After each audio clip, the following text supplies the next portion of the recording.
아멘. 우리 함께 성경 봉독합니다. 오늘 말씀은 마태복음 11장입니다.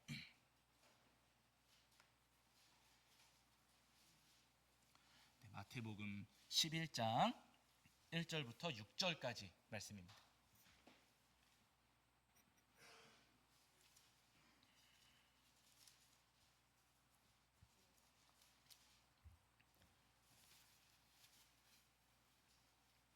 마태복음 11장 1절부터 6절까지 말씀. 자, 우리 찾으신 줄 알고 한 목소리로 함께 합독하시겠습니다. 함께 합니다. 예수께서 12 제자에게 명하시기를 마치시고 이에 그들의 여러 동네에서 가르치시며 전도하시려고 거기를 떠나가시니라. 요한이 옥에서 그리스도께서 하신 일을 듣고 제자들을 보내어 예수께 여짜오되 오실 그이가 당신이오니이까 우리가 다른 일을 기다리오리이까. 예수께서 대답하여 이르시되 너희가 가서 듣고 보는 것을 요한에게 알리되 맹인이 보며 못 걷는 사람이 걸으며 나병 환자가 깨끗함을 받으며 못 듣는 자가 들으며 죽은 자가 살아나며 가난한 자에게 복음이 전파된다 하라. 누구든지 나로 말미암아 실족하지 아니하는 자는 복이 있도다 하시니라. 아멘. 우리 자리에 앉으시겠습니다. 여러분 한 주간 평안하셨죠?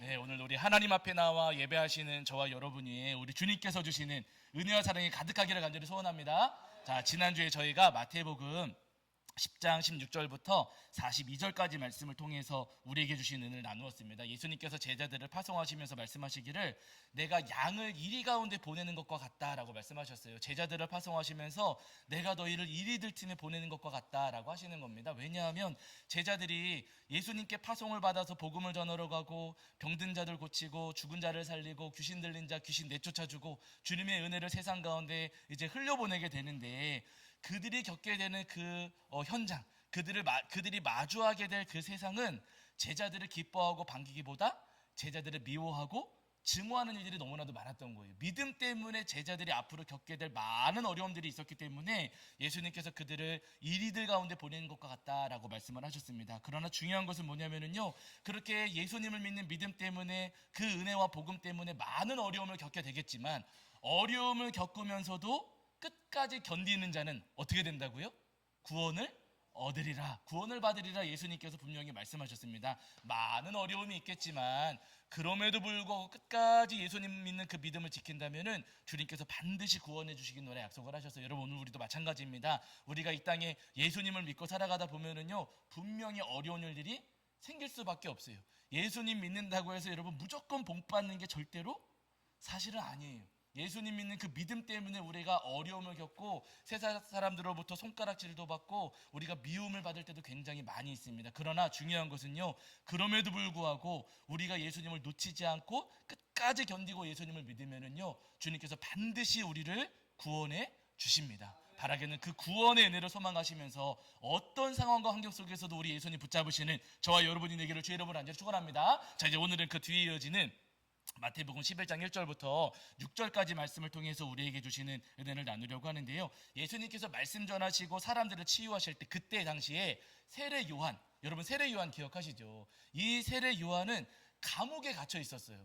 세례 요한이 어떤 범죄를 저질러서 감옥에 갇힌 건 아니었어요. 그때 당시에 헤롯 안디바라고 하는 유대 그 왕이 있었거든요. 근데 이 유대 왕이 그러니까 어떻게 되냐, 관계가 어떻게 되냐면요, 제수씨, 그러니까 동생의 부인하고 불륜을 저지른 거예요.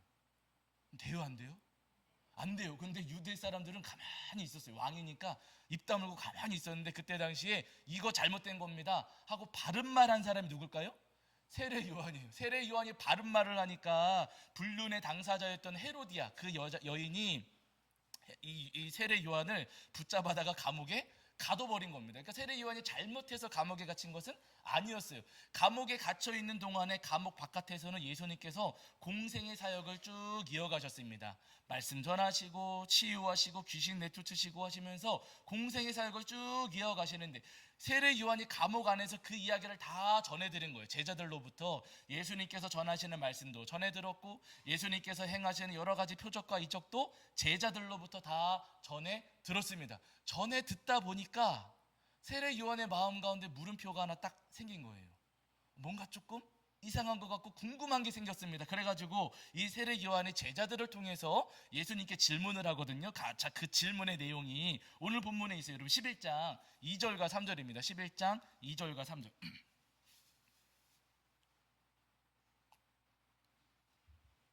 자, 마태복음 11장 2절과 3절. 마태복음 11장 2절과 3절입니다. 2절과 3절. 자, 우리 찾으신 줄 알고 함께 읽겠습니다. 함께 합니다. 시작.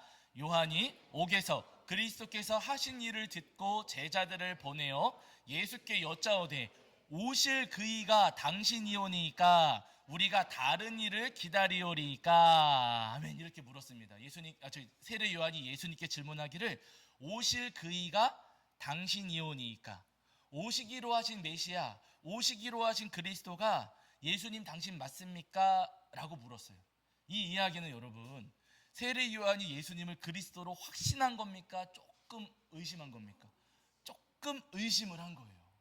의심하지 않았다면 안 물었겠죠. 그런데 세례 요한이 예수님께 지금 묻고 있는 이유는 뭐냐면요, 확신해서 묻는 게 아니고요, 무언가 조금 맞나? 예수님이 그리스도 맞으신가? 라고 하는 의구심이 들었기 때문에, 무언가 이상하다고 느꼈기 때문에 세례 요한이 지금 예수님께 오실 그이가, 오실 메시아, 오실 그리스도가 당신이십니까? 라고 물었던 거예요. 여러분, 세례 요한이 예수님께 예수님이 그리스도이신가? 지금 의구심을 가졌던 이유는 뭐냐면요, 자기가 기대하고 자기가 기다렸던 그리스도의 모습하고 이 땅에 오신 예수 그리스도의 모습하고 조금 달랐어요. 세례 요한은 어떤 그리스도를 기다리고 기대했냐면요, 여러분 말씀 여기만 한번 찾아보실게요. 조금 앞으로 가셔서 여기 11장에 책갈피 해두세요. 마태복음 3장이거든요. 자, 마태복음 3장입니다. 마태복음 3장 7절을 보실게요.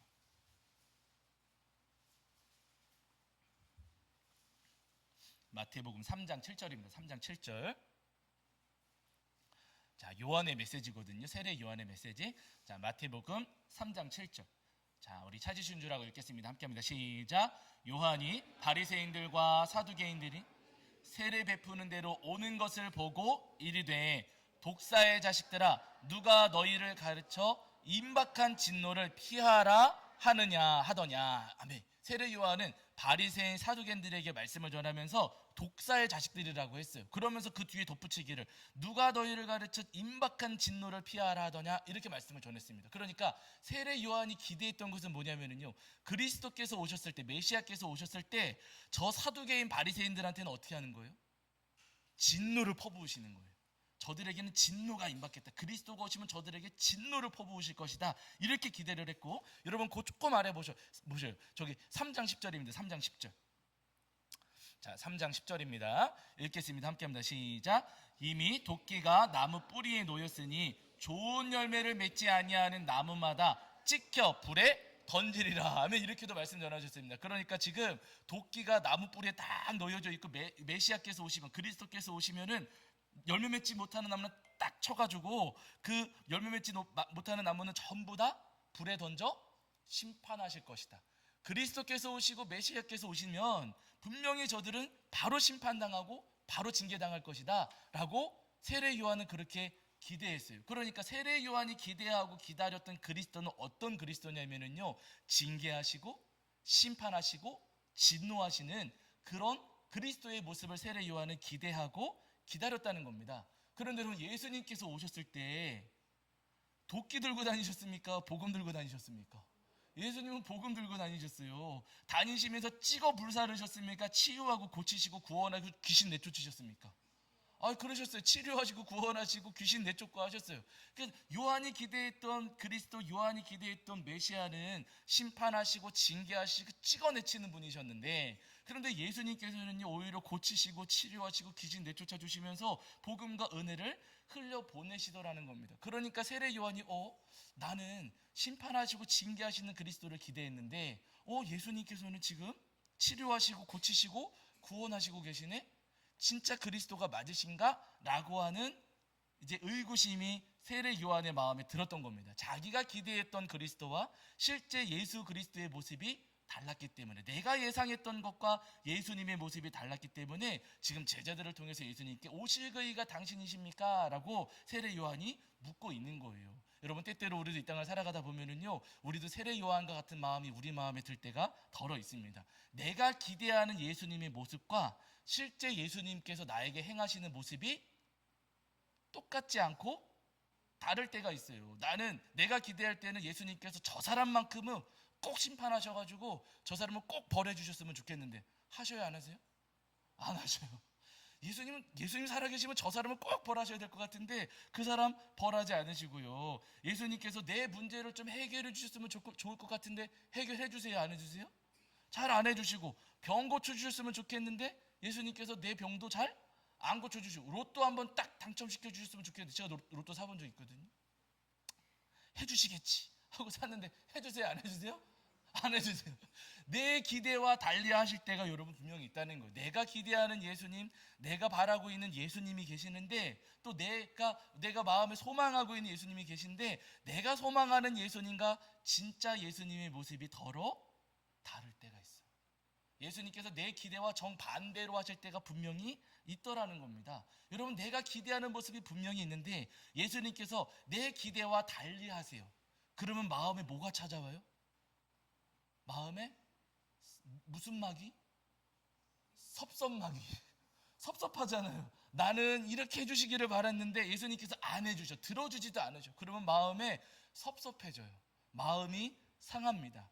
그 마음이 점점 깊어지고 점점 커지게 되면은요, 실족하게 되는 거예요. 내 마음을 왜 몰라주실까? 왜 내 뜻대로 안 해주실까? 왜 내가 원하는 대로 안 해주시고 왜 나한테는 신경도 안 써주실까? 하면서 우리 마음에 섭섭한 마음이 들 수가 있습니다. 섭섭마귀가 우리 마음에 찾아올 수가 있어요. 그런데 여러분, 중요한 것은 그렇게 우리 마음에 섭섭함이 찾아오고 섭섭마귀가 막 우리 마음을 넘어뜨리려고 할 때, 그때 예수님께서 우리에게 기대하시고 우리에게 바라시는 것이 있습니다. 그게 뭐냐면, 여러분 11장 다시 보세요. 11장 마태복음 11장 6절입니다. 11장 6절.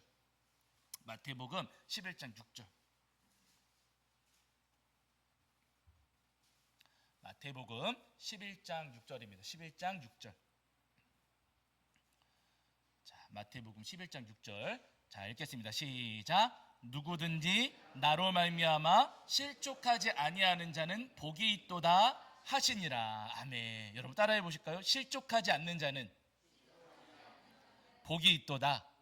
한 번 더 하실게요. 걸려 넘어지지 않는 자는 복이 있도다. 섭섭해하지 않는 자는 복이 있도다. 아멘.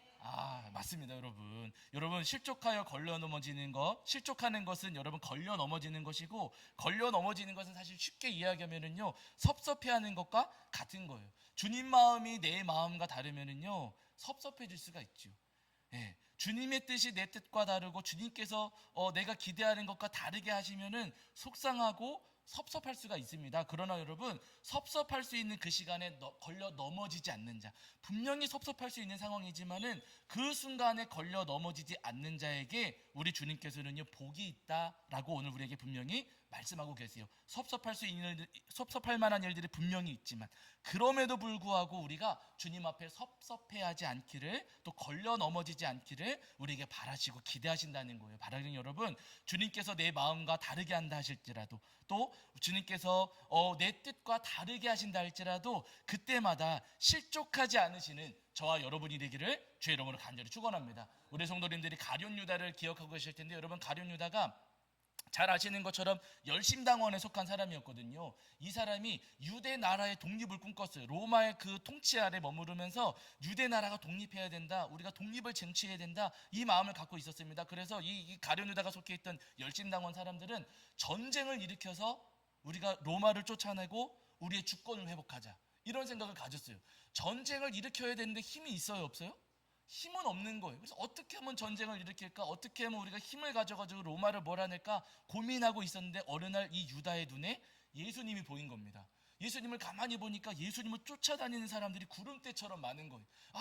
저 예수님께서 저 사람들을 전쟁에만 이끌어 주신다면, 예수님께서 저 사람들을 전쟁을 하도록 그렇게 부추겨 주시기만 하신다면, 그럼 우리가 전쟁 일으켜서 로마를 내쫓을 수가 있겠구나 라고 이 유다는 기대를 했어요. 그래가지고 3년 동안이나 예수님을 졸졸졸 따라다닌 겁니다. 예수님께서 언젠가는 전쟁 일으키시겠지. 예수님께서는 언젠가는 사람들 선동하셔서 전쟁 일으키시겠지. 기대가 있었어요. 근데 여러분, 예수님께서 전쟁해요, 안 해요? 안 하죠. 예수님께서 전쟁하실 마음이 없으세요. 아무리 기다려봐도, 아무리 옆에서 그렇게 찾아봐도, 예수님 곁에 머물러봐도 예수님께서 전쟁하실 마음이 조금도 없으신 겁니다. 그러니까 그럼 여러분 생각을 해보세요. 나는 예수님을 이용해서 전쟁하고 싶은데 예수님께서는 전쟁하실 마음이 없어요. 그럼 누가 꺾어져야 됩니까? 예? 예수님을 꺾어서라도 전쟁하는 게 맞습니까? 내 마음이 꺾어지는 게 맞습니까? 그럼 다시 제가 여쭤볼게요. 예수님의 하늘 보좌를 움직여서라도 전쟁하는 게 맞습니까? 내 마음이 바뀌는 게 맞습니까? 예? 예? 움직여가지고 하고 싶은 마음은 있지만 이걸 움직이는 게 맞아요? 내가 바꾸는 게 맞아요? 내가 바꾸는 게 맞잖아요. 그런데 여러분, 이 유다는 자기 마음 바꿀 줄을 몰랐어요. 어떻게든 예수님을 통해서 전쟁을 하고 싶었던 거예요. 그래서 이 유다가 예수님을 팔아 넘기잖아요. 예수님을 팔아 넘기면 예수님께서 막 붙잡혀 가실 텐데, 예수님 붙잡혀 가시는 모습을 추종자들이 보면, 예수님을 따르는 사람들이 보면 와, 잘하십니다 하겠습니까? 눈 뒤집어지겠습니까? 눈 뒤집어지겠지. 예수님께서 붙잡혀 가시면 저 사람들이 눈 뒤집어져서 폭동이 일어나고 그 에너지를 잘 활용하면 전쟁을 일으켜 가지고 로마로 맞서 싸울 수가 있겠지라고 유다는 거기까지 생각을 했던 거예요. 그렇게까지 생각을 하고서는 예수님을 팔아 넘겼던 겁니다. 그러나 여러분, 유다의 기대대로 돼요, 안 돼요? 안 되더라는 거예요. 유다가 기대했던 모습과 예수님께 기대했던 모습 다르긴 했지만, 유다는 여러분 자기 마음을 꺾을 줄을 몰랐고 끝까지 자기 고집을 버릴 줄을 몰랐습니다. 결국에는 여러분, 예수님께서는 붙잡혀 가셨고 십자가에 달려 돌아가셨어요. 유다의 결말 우리 성도님들 잘 아시잖아요. 어마어마한 잘못을 저지르고 나서는 이 유다가 결국 비참하게 자기 생애를 마감하게 됩니다. 여러분, 오늘 우리도 다 마찬가지라는 거예요. 예수님이 내 마음과 다르셔요. 예수님의 뜻이 내 뜻과 분명히 다르십니다. 그때는 여러분 어떻게든 예수님을 내가 움직여야지, 여러분 그게 아니고요, 내 뜻을 굽히는 거예요. 아멘이시죠? 예수님의 뜻이 내 뜻과 다를 때, 예수님께서 내 기대와 달리 하실 때 예수님 어떻게든 하셔야 되는, 여러분 그게 아니고요, 예수님 제가 예수님께 맞추겠습니다. 예수님 제가 예수님을 따르겠습니다. 제가 뭔가 잘못 생각하고 있었나 봐요 하면서 예수님께 우리의 마음과 우리의 삶을 맞춰가는 거예요. 여러분, 악기 연주할 때, 제가 전에도 한번 말씀드렸어요. 악기 연주할 때 조율한다 그러잖아요. 음을 맞추는 거예요. 여러분, 이 기타를 연주할 때 제가 조율하지 않고 그냥 연주하면 소리가 아름다울까요? 시끄러울까요? 시끄럽고 듣기 싫은 소리가 납니다. 그래서 악기를 연주하기 위해서는 반드시 조율을 해야 돼요. 여러분, 우리 삶도 마찬가지예요. 내 마음을 예수님께 조율하지 않으면요, 여러분 우리 삶에는 절대로 아름다운 소리가 들릴 수 없다는 거예요. 정말 우리 삶 가운데 아름다운 믿음의 고백, 아름다운 찬양의 고백이 흘러넘치기 위해서는요, 우리의 마음을 예수님께 조율하셔야 됩니다. 예수님을 꺾어버리고 예수님을 어떻게든 움직이려고 하는 것 아니고요, 우리가 예수님께 맞출 때, 우리의 마음과 뜻을 예수님께 맞출 때 우리의 삶 가운데 은혜와 찬양이 흘러넘칠 수가 있어요. 우리 성도님들 베드로를 기억하실 텐데, 이 베드로도 유다처럼 여러분 다른 마음을 가지고 있었던 제자였어요. 이 베드로는 예수님께서 왕이 되실 거라 기대했습니다. 우리 예수님 따라다니다 보면은 예수님께서 왕 되실 것이고, 그러면 나도 예수님 그 근처 어딘가에 높은 자리 한 자리는 앉을 수가 있겠지라고 베드로도 마음 한편으로 기대하고 있었어요. 그런데 여러분, 예수님께서 왕이 되셔야 안 되셔요? 왕이 안 되세요. 어느 날 제자들에게 말씀하시기를, 나는 제사장들에게 붙잡혀가지고 결국 죽임당할 거다. 그러나 사흘 만에 살아나고 부활할 것이다 라고 제자들에게 말씀하셨습니다. 베드로는 예수님께서 왕 되실 것이라고 기대를 했는데 예수님 왕 되실 마음이 없으시고 오히려 붙잡혀 가시겠다는 거예요. 여러분, 베드로의 속이 뒤집어져요, 안 뒤집어져요? 뒤집어져요. 높은 자리 올라갈 줄 알고서 배도 버리고 예수님 따라다닌 건데, 그런데 지금 예수님께서 왕 되실 마음은 조금도 없으시고 오히려 붙잡혀 가신다 그러니까 베드로 화가 났습니다. 그래서 제가 전에도 말씀드렸지만은 마태복음 16장 22절 보시면은 베드로가 예수님을 딱 붙잡고 항변해요. 그러면 안 된다고. 어떻게 그럴 수가 있냐고 하면서 예수님 멱살을 딱 붙잡고서는 이 베드로가 예수님께 막 소리치는 그런 장면이 성경에 여러분 기록되어 있습니다. 여러분, 이 베드로의 마음이 예수님하고 달랐어요. 예수님께서 기대하시고 예수님께서 원하시는 것과 베드로의 기대가 분명히 달랐습니다. 이 베드로도 예수님을 따라다니는 동안에 자기 마음을 바꿀 줄을 몰랐어요. 예수님 붙잡혀 가실 때 그래서 칼 들고 막 휘두르지 않습니까? 이 베드로도 가룟 유다와 비슷하게 자기 마음 고쳐 먹을 줄을 몰랐던 거예요. 그런데 중요한 것은 부활하신 예수님을 이 베드로가 만났습니다. 베드로가 부활하신 예수님을 만난 이후에 그 마음이 고쳐졌어요? 안 고쳐졌어요? 그때 고쳐졌어요. 이 베드로의 마음도 잘 고쳐지지 않다가 부활하신 예수님을 만난 이후에야 그 마음이 고쳐졌습니다. 내 뜻과 내 고집을 버리고 예수님께 자기 마음을 맞추게 된 거예요. 그 증거가 어디 나오냐면요, 고넬료에게 복음 전할 때, 이방인 고넬료 찾아가서 복음 전할 때 예수님께서 보여주셨잖아요. 보자기 환상 보여주시면서 내가 깨끗하다고 한 것도 부정하다고 하지 말아라. 베드로가 끝까지 고집 부리다가 알겠습니다 하고 따라가지 않습니까? 베드로의 마음이 예수님께로 고쳐지고 맞춰진 거예요. 그러니까 여러분, 이 베드로는 수제자가 되었고 아주 초대교회의 기둥 같은 훌륭한 인물이 되었고 예수님의 아주 훌륭한 제자라고 칭찬받으면서 지금까지 여러분 존경받는 인물이 되지 않았습니까? 여러분, 오늘 우리도 다 마찬가지라는 거예요. 내 뜻을 굽히고 예수님께 맞출 때 여러분, 우리 삶이 그제서야 회복됩니다. 어떻게든 예수님을 꺾어가지고 나한테 내 뜻대로 이용하려고 하면은요, 여러분, 우리 삶은 절대로 나아질 수가 없어요. 내 마음을 고쳐서 예수님께 맞추려고 할 때 우리 삶에 진짜 역사가 일어납니다. 바라는 여러분, 예수님께서 내 마음과 달리하실 때마다, 예수님의 뜻이 내 뜻과 다를 때마다, 그때마다 언제나 내 마음과 뜻을 우리 주님께 맞추시는 저와 여러분이 되기를 주의 이름으로 간절히 축원합니다. 제가 한 가지 이야기만 더 드릴 텐데, 여러분, 예레미야 보시면은 예레미야가 말씀을 전할 때 남유다가 멸망 직전이었어요. 바벨론이 막 저쪽에서 공격해오고 남유다가 풍전등화였어. 언제 멸망할지 모르는, 곧 멸망할 수밖에 없는 그런 상황이었는데, 그러니까 그 당시에 왕이었던 시드기야가 예레미야에게 사람들을 보내가지고 기도를 부탁하는 거예요. 예레미야 선지자님, 우리를 위해서 기도해 주십시오. 하나님께서 우리를 좀 구원해 주셨으면 좋겠습니다. 저 바벨론 나라가 우리를 침략해와서 우리를 공격하는데 하나님께서 우리 구원해 주시고 우리 나라를 좀 회복시켜 주셨으면 좋겠습니다. 기대가 있었어요. 그래가지고 예레미야에게 기도를 부탁한 거예요. 하나님께 기도해 주십시오 라고 기도 부탁을 했어요. 예레미야가 하나님 앞에 가서 기도하고 하나님의 뜻을 전달하는데 하나님께서 구원해 주시겠다, 살려주겠다, 지켜주겠다, 도와주겠다 하셨을까요? 안 하셨을까요? 안 하셨어요. 도와달라고, 살려달라고, 지켜달라고 기도했는데, 또 기대했는데 하나님께서는요 그렇게 말씀하지 않으셨습니다. 예레미야 21장 4절을 보시면은요, 하나님 말씀하시기를 너희 손의 무기를 내가 뒤로 돌릴 것이다 라고 하세요. 손의 무기를 이렇게 잡고 있는데 그 무기를 뒤로 돌릴 거라고 하시는, 그럼 누구를 공격해요? 나를 공격하는 거예요. 우리가 무기를 들고 있다 할지라도 여러분, 그 무기가 나를 공격하게 될 것이고, 예레미야 21장 5절 같은 데 보시면 내가 든 손과 강한 팔 곧 진노와 분노와 대노로 너희를 칠 것이다. 구원해달라고, 지켜달라고, 도와달라고 기도했는데 아니야, 내가 너희를 칠 거야 라고 하나님께서 말씀하셨어요. 거기서 도망가면 내가 칼과 기근과 전염병으로 쫓아다니면서 너희들 칠 거야 라고 하나님께서 그렇게 말씀을 하시는 거예요. 그러니까 여러분, 하나님의 뜻이 유다 왕의 뜻과 전혀 완전히 다르던 거예요. 하나님의 마음과 유다 왕의 마음이 전혀 다르셨습니다.